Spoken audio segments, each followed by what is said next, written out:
In this video, I'm going to show you how to convert GIF to sticker on WhatsApp.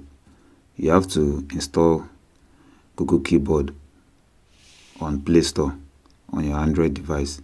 So when you go to the GIF section, you choose the GIF you want to send. When you click on it, it's going to ask you if you want to send as GIF or as sticker. So you can click on send as sticker. So that's how you convert your GIF to sticker on WhatsApp.